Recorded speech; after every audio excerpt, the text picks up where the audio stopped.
Mahasiswa mata kuliah Sistem Hukum Indonesia.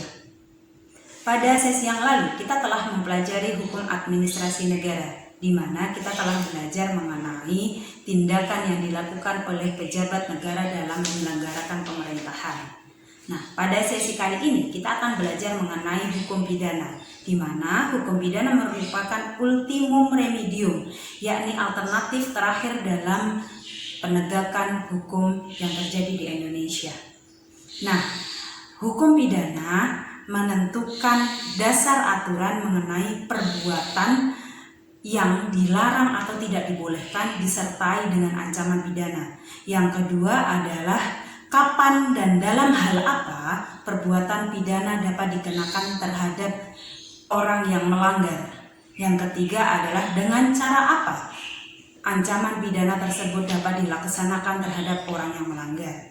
Nah, ada beberapa asas yang kita kenal dalam hukum pidana, yakni diantaranya adalah asas legalitas, di mana tidak ada suatu perbuatan dapat dikenakan hukuman atau sanksi pidana sebelum ada peraturan perundang-undangan. Artinya, tidak ada seorang pun dalam melakukan tindakan dapat dikenakan hukuman apabila tidak ada aturan yang mengaturnya. Nah, yang kedua adalah asas teritorialitas. Artinya, hukum pidana ini mengatur mengenai orang yang melakukan tindak pidana di Indonesia.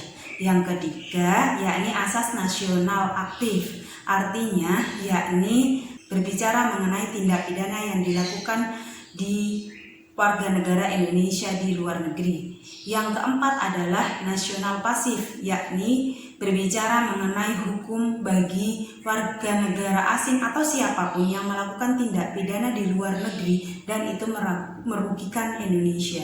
Yang kelima adalah asas universalitas, yakni semua orang atau setiap orang yang melakukan tindak pidana, misalnya dalam pelariannya dia berhenti di suatu negara dan ia ditangkap di negara tersebut, kemudian diadili berdasarkan hukum di negara tersebut. Biasanya ini berlaku pada kejahatan terorisme. Dan yang terakhir adalah tidak ada kesalahan tanpa hukuman. Artinya hakim harus membuktikan bahwasanya seseorang dapat bertanggung jawab dan melakukan kesalahan atas tindak pidana tersebut, baru kemudian dia dapat dikenakan sanksi pidana.